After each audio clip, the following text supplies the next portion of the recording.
Start. இப்பொழுது இந்த கதையின் 2வது பாகம் தொடர்கிறது. தொடர்ந்து கேளுங்கள். இப்படியாக அவர் தன்னுடைய கதையை சொல்லி முடித்தார். அதற்கு பின் பாலச்சந்திரன் அப்பாவும் அம்மாவும் அனைவரும் ஆச்சரியப்பட்டனர். அரே அப்பா, எப்படியெல்லாம் நீ கஷ்டப்பட்டு முன்னுக்கு வந்திருக்கேடா என்று சொன்னார். அப்பொழுது பாலச்சந்திரன் சொன்னார், அம்மா, அப்பா, நீங்கள் என்னை கம்மி மார்க் வாங்க பாஸ் செய்ததால் நீங்கள் என்னை துரத்தை அடித்தீர்கள். நானும் ரோஷப்பட்டு இங்கே பம்பாய்க்கு வந்ததினால் தான் இவ்வளவு தூரம் முன்னுக்கு வந்திருக்க முடிகிறது. இருந்திருந்தால் நான் அங்கேயே ஏதோ ஒரு ஆஃபீஸில் இதுவரையிலும் மாதம் 30,000 ரூபாய் சம்பளத்தில் ஒரு ஃபேன் கடையில் உட்கார்ந்து வேலை செய்து கொண்டிருந்திருப்பேன். ஆனால் இப்பொழுது நான் 100 பேருக்கு மேல் வேலை கொடுத்திருக்கிறேன். அவர்களுக்கெல்லாம் நல்ல சம்பளமும் கொடுக்கிறேன் என்று சொன்னார். அப்படியா, சரி என்று வீட்டை சுற்றி பார்த்தார்கள். வீட்டை சுற்றி பார்த்துவிட்டு மிகவும் ரொம்ப நன்றாக இருக்கிறது பாலா வீடு என்று சொன்னதும் அவர் சொன்னார், இந்த வீடு கூட இப்போ எனக்கு போட காரணம் நீங்கள் எல்லாமும் எங்களுடனேயே இருக்க வேண்டும். ஆகவே நான் மட்டுங்காவில் ஒரு பங்களா ஒன்று பார்க்கலாம் என்று நினைத்து கொண்டிருக்கிறேன் என்று சொன்ன சமயத்தில் ஸ்வர்ணலதா, மாமா, எங்கள் ஆற்றுக்கு எதற்கே டாக்டர் KV சுப்பிரமணியம் ரோடு இருக்கே, அங்கே ஒரு பங்களா விலைக்கு வருகிறது. அது ஒரு பெங்காலியோட வீடு பங்களா. அந்த பெங்காலியின் பெயர் கங்காதர் சட்டோபாத்யாயன்னு பேர். அவரோட ஒய்ஃப் விந்தியா என்னுடைய ஃப்ரெண்டு. அது மட்டும் இல்லை, அந்த விந்தியாவுக்கு ஒரு அக்கா இருக்கா, அவள் பேர் சிந்தியா. அந்த சிந்தியா யார் என்றால் அந்த கங்காதருடைய தம்பி காசி விஸ்வநாத் சந்தோபாத்யாயா என்பது பந்தோபாத்யாயா, அவரை கல்யாணம் செய்து கொண்டிருக்கிறார். இந்தாருங்கள், இந்த அட்ரஸ்க்கு நீங்கள் ஃபோன் செய்ய கேளுங்கள் என்று சொன்னதும் அவர் ஃபோன் பண்ணி கேட்டார். ஃபோனிலேயே எல்லாவற்றையும் முடித்து விட்டார். அதற்கு பின் இவளுடைய வீட்டையும் அவருடைய சொந்தக்காரை வாங்கி கொண்டு என்று சொல்லிவிட்டார். சரி என்று சொன்னதும், அப்பொழுது இப்பொழுதெல்லாம் உங்களை நான் 4 கேள்விகள் கேட்கப் போகிறேன். அந்த 4 கேள்விகளுக்கும் நீங்களும் பதில் சொன்னால் உங்களுக்கெல்லாம் ஒரு பரிசு தருவேன் என்று சொல்லிவிட்டு தன்னுடைய முதல் கேள்வியை ஆரம்பித்தார். ஸ்ரீ லலிதா சகஸ்ரநாமத்தில் எல்லா அம்பாளின் பெயர்களும் வருகிறது. ஆனால் ஒரே ஒரு அம்பாளின் பெயர் வரவில்லை. அது எது? அதேபோல் கந்தஷ்டி கவச்சத்தில் முருகனின் அனைத்து பெயர்களும் வருகின்றன. ஆனால் 4 பெயர்கள் மட்டும் வரவில்லை. 3வது கேள்வி, முத்துசாமி தீட்சிதர் எந்த ஒரு ராகத்தில் கீர்த்தனைகள் எழுதவில்லை. அதே போல் என்னுடைய 4வது கடைசியமான கேள்வி, citizens like to enjoy an excellent, kind, happy and best quality life with very good manners. இதில் இருக்கும் சிறப்பு என்ன என்று 10 நிமிடம் கொடுத்தார். அதற்கு யாருமே பதில் சொல்லவில்லை. அப்பொழுது அவர் சொன்னார், இதுக்கு முதல் கேள்விக்குரிய பதில் லலிதா சகஸ்ரநாமம் எவ்வளவோ 1000 வருடங்களுக்கு முன் ஏற்பட்டது. அப்பொழுது மீனாட்சி தேவி இல்லை. 2வது கேள்விக்கு சுவாமிநாதன், சுப்பிரமணியன், தண்டபாணி என்ற பெயர்கள். 3வது கேள்விக்கு கரகரப்பியா. 4வது கேள்வியில் 20 all the alphabets of English இடம்பெற்றிருக்கிறது என்று சொன்னதும் அவருடைய திறமையை பாராட்டினர். அப்பொழுது அவருக்கு கொரியர் வாலா ஒரு கடிதத்தை கொண்டு வந்து கொடுத்தான். அதை அவர் படித்து பார்த்ததும் அவர் கைகளில் அவர் அந்த இதை பிரித்து பார்த்தார். அதில் ஒரு குடியரசு என்ற ஒரு பத்திரிகை வந்திருந்தது. அது 2 பிரதி வந்திருந்தது. அதில் 2 மாதங்களுக்கு முன் அவர் ஒரு பத்திரிகையில் ஒரு கவிதை ஒன்று எழுதியிருந்தார். அதில் வெளிவந்திருந்தது. அதை அவர் படித்து காண்பித்தார், அனைவருக்கும் படித்து காண்பித்தார். நம்முடைய பாரத நாடு சுதந்திரம் அடைந்த பின் 896வது நாள் 26/1/1950 குடியரசானது. அப்போது நம்முடைய முதல் குடியரசுத் தலைவராக பண்டித ஜவஹர்லால் நேரு அவர்களின் அமைச்சரவையில் இருந்த டாக்டர் ராஜேந்திர பிரசாத் முதல் குடியரசுத் தலைவராகவும் அவருக்கு துணையாக டாக்டர் S. ராதாகிருஷ்ணனும் இருந்தார்கள். அப்பொழுது இவர்கள் அனைவரும் சேர்ந்து பாரத் ரத்னாவை 1954 ஜனவரி மாதம் 2ஆம் தேதி சனிக்கிழமை என்று ஆரம்பித்தார்கள். இந்த கௌரவ விருதை அந்த மாதமே அந்த குடியரசு தினத்தில் Rajaji, doctor S. Radhakrishnan, doctor sir C Raman ஆகியோர் அவர்களுக்கு 3க்கும் கொடுக்கப்பட்டது. அதற்கப்புறம் இதுவரையும் இந்த கௌரவ விருது 50 பேர்களுக்கு கொடுத்திருக்கார்கள். இந்த 50 பெயர்களும் எனக்கு நன்றாக தெரியும். சமீபத்தில் நான் அமெரிக்காவில் சென்றிருந்த சமயத்தில் ரேடியோ ஜிந்தகியில் நடந்த ஹிந்தி தமிழ் நிகழ்ச்சிகளில் இதை சொல்லியிருக்கிறேன். இவர்களில் ஒரு சிலரை நாம் பார்த்தும் இருக்கிறேன்.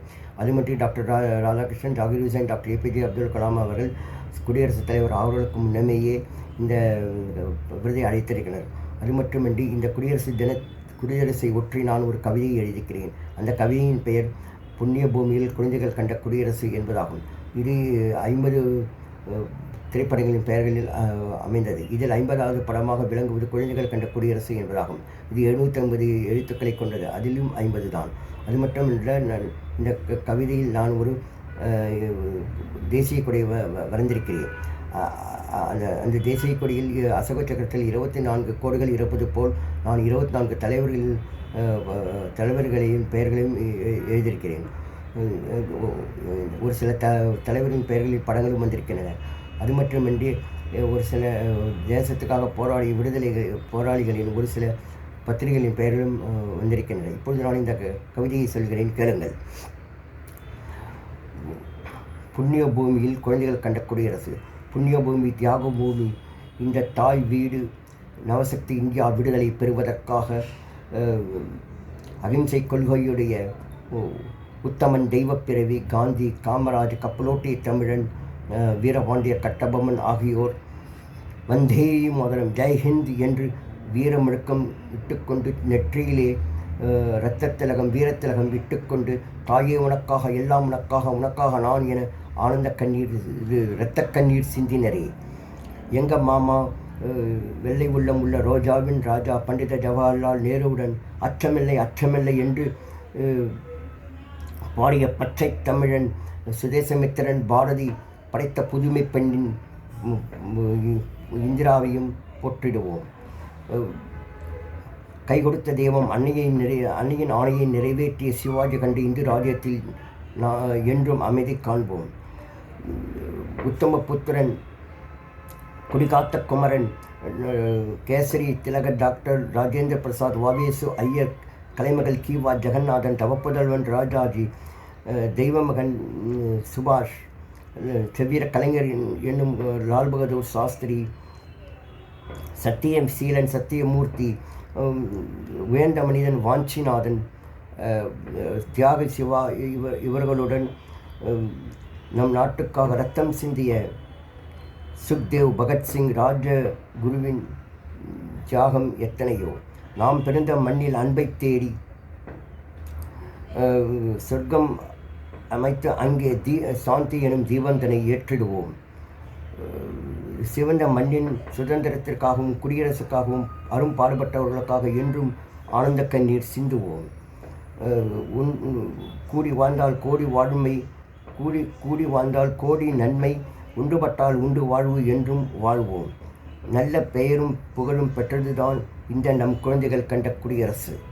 இப்பொழுது நான் ஒரு ஹிந்தியில் ஒரு கவிதையை சொல்லப் போகிறேன். அந்த கவிதையிலும் 47 படங்களின் பெயர்கள் இடம்பெற்றுள்ளன. அந்த கவிதையை ஹிந்தியில் சொல்லிவிட்டு தமிழாக்கும் நானே சொல்கிறேன், கேளுங்கள்.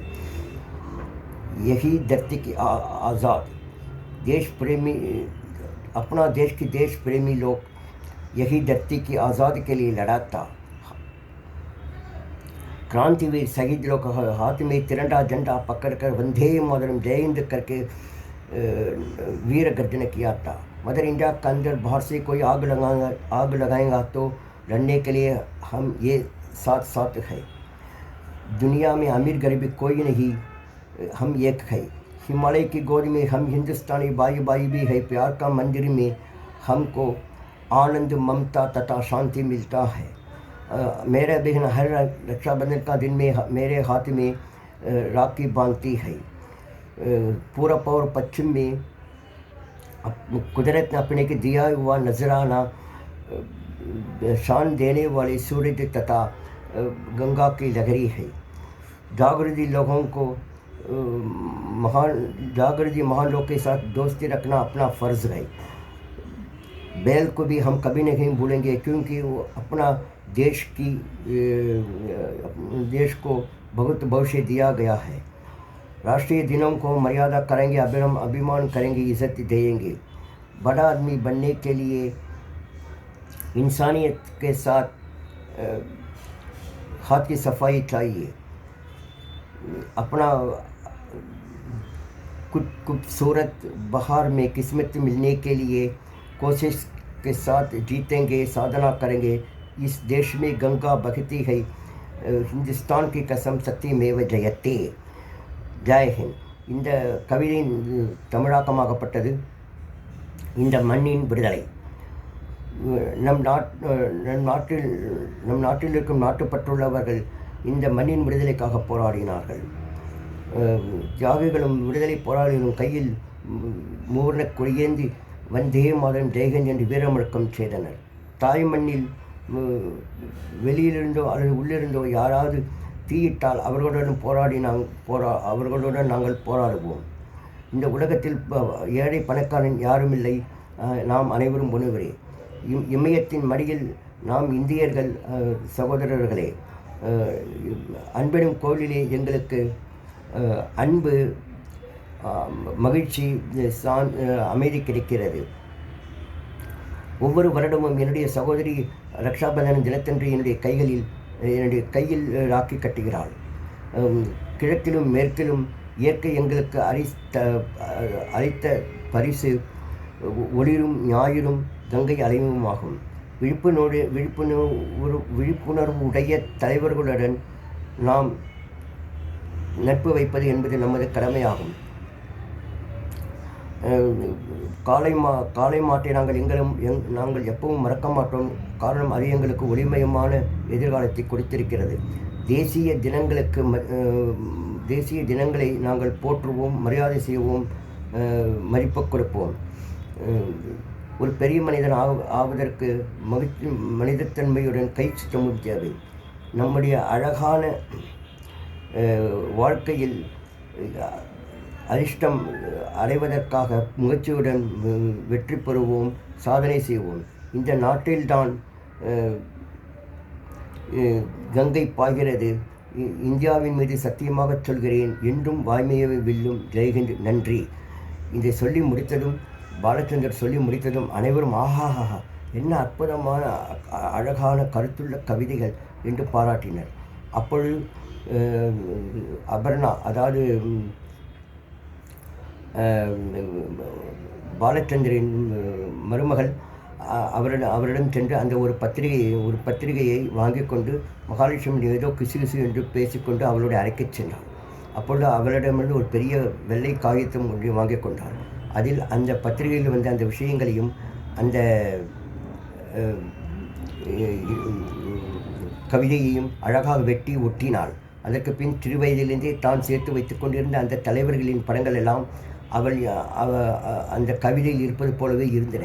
அவர்கள் அனைத்தையும் அழகாக ஒட்டினாள். அதன் கீழே ஒரு கொடியை வரைந்து விடுதலை நாள், குடியரசு நாள் என்று எழுதிவிட்டு அதை மகாலட்சுமி சென்று கீழே சென்றாள். அங்கே ஒரு கடையில் கொடுத்து அதை லேமினேஷன் செய்து கொண்டு வந்து மாமாவிடம் காண்பித்தாள். மாமா அதை பார்த்தது ரொம்ப நன்றாக இருக்கிறது, அப்புறம் அதோ அங்கே இருக்கும் அதில் மாற்று என்று சொல்லிவிட்டு, அது சரிக்கா, உன் குழந்தைகள் எல்லாம் எனக்கு அறிமுகப்படுத்தவில்லையே என்றாள். ஓ, மறந்தே போயிட்டேன்டா பாலா என்று சொல்லி, இதோ பாருடா, இவன் தான் உன்னுடைய மாப்பிள்ளை, இவன் தெரியும், இவன் விவேகானந்தன், எம்ஏ எம்எல் படித்திருக்கிறான், வேலைக்கு போக வேண்டும் என்று சொன்னதும், ஓஹோ அப்படியா, கவலைப்படாதேக்கா, இவனை நான் என்னுடைய ஃப்ரெண்டு பேரிஸ்டர் ரஜினிகாந்திடம் ஜூனியராக சேர்த்து விடுகிறேன் என்று சொல்லிவிட்டு அபர்ணா பக்கம் திரும்பினாள். இவர் பெயர் வைஷ்ணவி என்னும் அபர்ணா. இவர் பிஎஸ்சி பயோடெக் படித்திருக்கிறாள், மேற்கொண்டும் படிக்கப் போகிறாள் என்று சொன்னது. அப்படியா, கவலைப்படாதே அபர்ணா, என்னுடைய friend Vietnam house prestige Padmanabhan Iyer அவர்களிடம் சொல்லி உனக்கு வேலை வாங்கி கொடுத்து விடுகிறேன் என்று சொன்னார். சரி மாமா என்றாள். அப்பொழுது அவர்கள் அனைவரும் பேசிக்கொண்டிருந்தார். அப்பொழுது அவர்கள் அனைவரும் பேசிக்கொண்டிருக்கும்போது, அது சரிடா பாலா, என்ன ப்ரோக்ராம்லாம் எப்படி வச்சுருக்கேன், என்ன வச்சுருக்கேன் என்று சொன்னதும், ஓ அது மறந்தே விட்டேனே, சொல்கிறேன் கேளுங்கோ. இன்னும் ஒரு மாதத்திலே நிச்சயதார்த்தம் நடக்கப் போகிறது.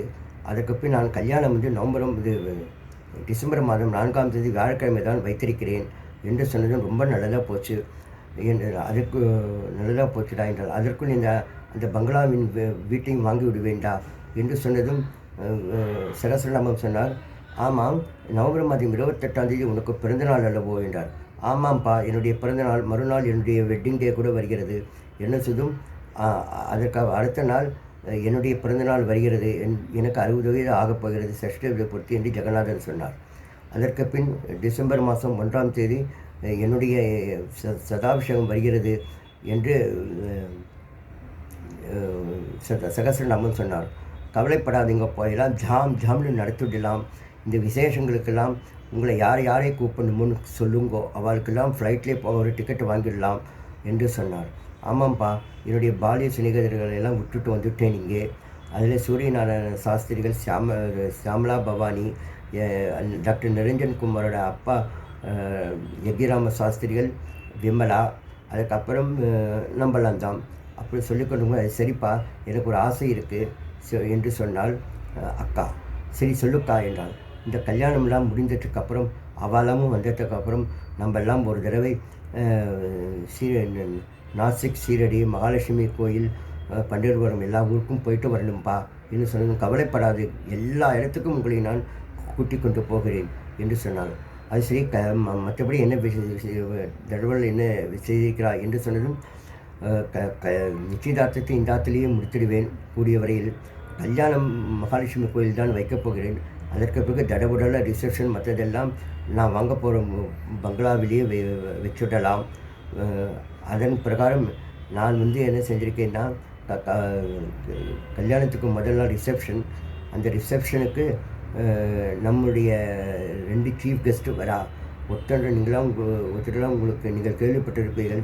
பொதுகையிலே டெய்லி காத்தால 7:45 மணிக்கு லலிதா திருஷஜி சொல்கிறாரே, டாக்டர் சுதா ஷைன் அவள் வரப்போகிறா. அதுக்கப்புறம் இங்கே இருக்கும் பிரபல ஹிந்தி தமிழ் நடிகை சுதா சந்திரன் வரப்போகிறா. அது மாத்திரம் இல்லை, என்னுடைய ஃப்ரெண்டு ஒருத்தர் சுகவனம்னு, அவர் பர்கூர்லேயே ஒரு காலத்திலே எம்எல்ஏவாக இருந்தார். அதுக்கப்புறம் தருமபுரியில் எம்பியாக இருந்தார். அவரையும் கூட்டிருக்கிறேன். அவர் நிச்சயமாக நான் பம்பாய்க்கு வரப்போகிறேன், உங்கள் ஆற்றில் தான் தங்க போகிறேன் என்று சொல்லியிருக்கா. அது மாத்திரமில்லை, பம்பாயிலே வள்ளின்னு ஒரு பொண்ணு இருக்கா. அவள் ரொம்ப நல்ல அவள் ஹார்மோனியம் வாசிப்போ. அவளை தான் நான் கூப்பிட்டுருக்கிறேன். ஏன்னா அவள் ஒரு இது வச்சுருக்கா, பஜனை கோஷ்டி வச்சுட்ருக்கா. அதில் நம்ம இவர் திருமொழின்னு மதுரை மணியர்னு கேள்விப்பட்டிருக்கோமே, அவளுடைய தம்பி கேசவ சுவாமின்னு அவருடைய பிள்ளை சுப்பிரமணியம் ஐயர் இங்கே இருக்கார். அவள் தான் பஜனை செய்ய போகிறா. அதுக்கப்புறம் கொஞ்ச நேரத்துக்கு கல்யாணி சர்மா வரப்போகிறா. அவகிட்ட தான் மகாலட்சுமி பாட்டு கற்றுக்கிறா. அவருக்கு பக்குவாதியமாக நான் வயலின் வாசிக்கலாம்னு இருந்தேன். நல்ல வேளை விவேகானந்தனுக்கு வயலின் தெரியும்னு சொல்லிட்டான். கவலை இல்லை. நான் அதுக்கப்புறம் மிருதங்கத்துக்கு உமையாள்புரம் சிவராமன் மாமாவை கூப்பிட்டுருக்கேன். அவர் வருவார். இன்கேஸ் அவர் வரலைன்னா அவருடைய சிஷ்யர் இங்கே பம்பாயிலே இருக்கார், கல்யாணராமன்ட்டு, என்னுடைய ரொம்ப நெருங்கிய ஃப்ரெண்டு தான். அவர் வாசிப்பார். அதுக்கப்புறம் நடுவிலே கொஞ்ச நேரத்துக்கு அபர்ணாக்கு டான்ஸு வைக்க போகிறேன் என்று சொன்னார். ஓ அப்படியா, ரொம்ப சந்தோஷம்ப்பா என்றார். சரி குட்டி, நீ என்னென்ன கட்டிட்டுக்கே சொல்லு என்று லலிதா மகாலட்சுமியிடம் கேட்டாள். அப்பொழுது மகாலட்சுமி சொன்னால், பாட்டி, நான் வீணை கற்றுட்டுருக்கேன், பரதநாட்டியம் கற்றுட்டுருக்கேன், அதை தவிர பாடுவேன் என்று சொன்னதும், அப்படியா, முதலில் ஒரு டான்ஸ் ஆடு என்று சொன்னதும் அவள் இந்த பாட்டுக்கு டான்ஸ் ஆடினாள். அதாவது, எப்போது உன் தரிசனம் கிடைக்குமோ நடராஜனே, முப்போதும் தப்பாமல் உன்னடி பணிந்தோர்க்கு ஒப்பாரும் உண்டோ உன் திருவிளை ஆடலுக்கு தில்லை நடேசா கனக சபாபதி, இப்போதே உன்னை காண எனக்கு தரிசனம் தாராயோ சிற்சபேசா. ஓம் நம சிவாயமென உள்ளமுருகி ஒரு பாடல் காம்போதியில் சுகவனம் பாட நடனமாடின நடன சபாபதியே, நவமணியுடன் சிவமயம் எங்கும் கலீர் கலீர் என்று ஒளித்திட சிவகாமிநாதனே, தில்லையில் அம்பலம் இரண்டிலும் உன் ஆடலை காண வந்தோம் என்ற பாடலுக்கு அவள் பாட்டு ஆடி காண்பித்தாள். அனைவரும் ஆச்சரியத்தில் மூழ்கினர். அதற்கு பின் சரி வீணை வாசி காண்பி என்று சொன்னதும் அவள் பாசமலர் படத்தில் ஆனந்த பைரவி ராகத்தில் அமைந்த மலர்ந்தும் மலராத என்ற பாடலை வாசிக்கத் தொடங்கியதும் வித்யாவும் அபர்ணாவும் சேர்ந்து பாடினார்கள். அதற்கு பின் அவள் சரி உங்களுக்கெல்லாம் எந்த பாட்டு பிடிக்கும் சொல்லுங்க, அந்த பாட்டை பாடுகிறேன் என்று சொன்னதும் அவர்கள் அனைவரும் மகாலட்சுமி என்ற ஆரம்பிக்கும் சங்கராபரண பாடல் என்று சொன்னதும் அதுதானே பாடுகிறேன் என்று சொல்லி அனைவருடைய ஆரவாரத்துக்கு நடுவில் அவர் மகாலட்சுமி என்று அந்த பாடலை ராகம் பாடி தாளம் போட்டு அழகாக பாடி முடித்தாள் மகாலட்சுமி. அன்பர்களே, இந்த மகாலட்சுமி என்ற கதையை இப்பொழுது கேட்டீர்கள் அல்லவா?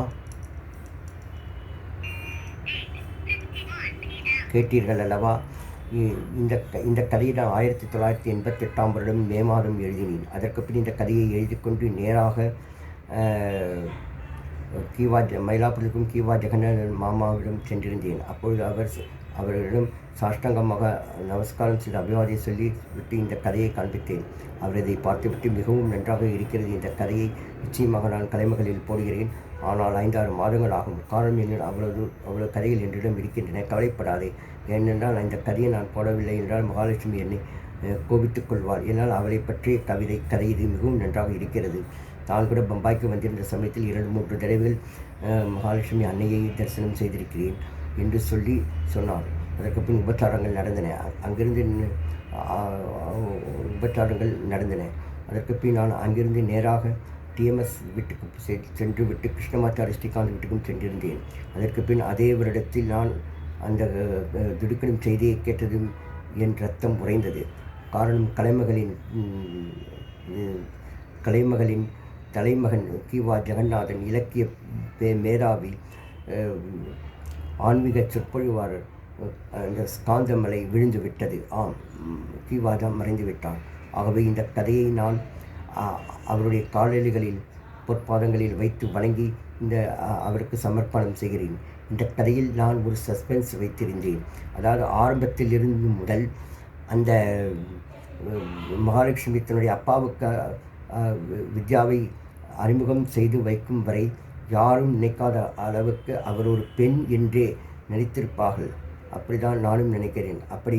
அப்படியாக நான் ஒரு சஸ்பென்ஸ் வைத்திருந்தேன். அந்த சஸ்பென்ஸை உடைத்தவர் வித்யாசாகர் தான். இந்த கதையில் நான் ஒரு சில பெயர்களை எழுதியிருக்கிறேன். எனக்கு மற்றொரு பெயர் பாலச்சந்தர் என்பது. ஆகவே தான் இந்த கதையில் என்னுடைய பெயராகவே இருக்கட்டும் என்று வைத்தேன். இதில் பானுமதி என்று பெயர் வருகிறது. அதாவது என்னுடைய மனைவியாக இந்த கதையில் இந்த பானுமதியை நான் போட்டதற்கு காரணம், எனக்கு நடிகை பானுமதியை ரொம்ப ரொம்ப பிடிக்கும். அவர் நடித்த படம் என்றால் நான் ஓடுவேன். அவருடைய கதையெல்லாம் நன்றாக படிப்பேன். அது மட்டுமின்றி சொர்ணலதா என்ற பெயர் வைத்ததற்கு காரணம், ஹிந்தியில் சொர்ணலதா என்ற ஒரு பழம்பெரும் நடிகை ஒருத்தர் இருந்தால். இந்த கதையில் வரும் ஒரு சில சம்பவங்கள் அனைத்தும் உண்மைதான், ஒரு சில இடங்களும் உண்மைதான். ஏதோ 1-2 கற்பனையாக, அது என்னுடைய கற்பனையாக இருக்கலாம். ஆகவே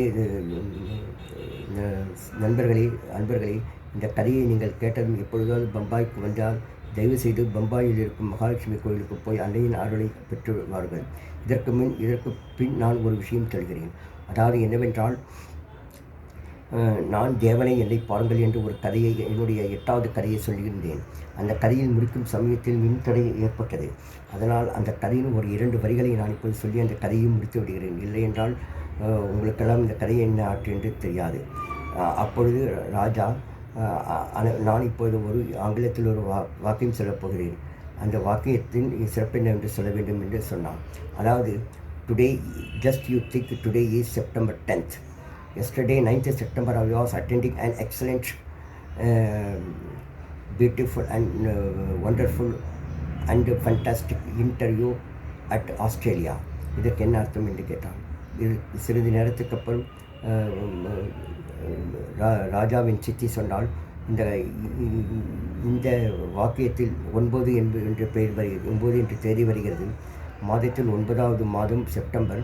அதை தவிர இந்த இந்த வாக்கியத்தில் வரும் 9 வார்த்தைகளும் ஒவ்வொன்றும் 9 எழுத்துக்களை கொண்டது என்று சொல்லவும் அந்த 1000 ரூபாயை அவளுக்கு கொடுத்தான். தன்னையும் கொடுத்து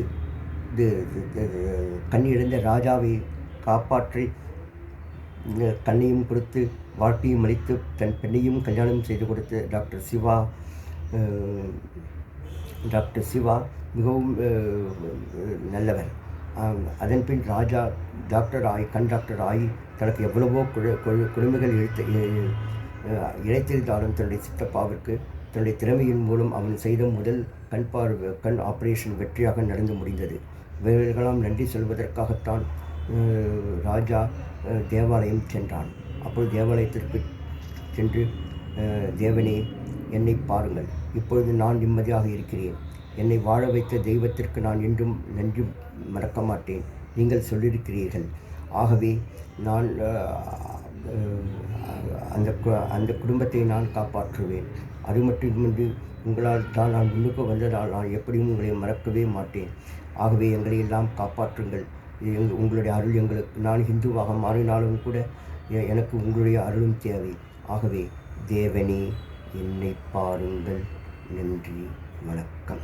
என் அன்புக்குரிய நண்பர்களே, இதற்கு பின் நான் என்னுடைய 9வது கதையாக 10வது கதையாக வெற்றி படிக்கட்டு வெற்றி கொடி நாட்டு என்ற கதை வருகிறது.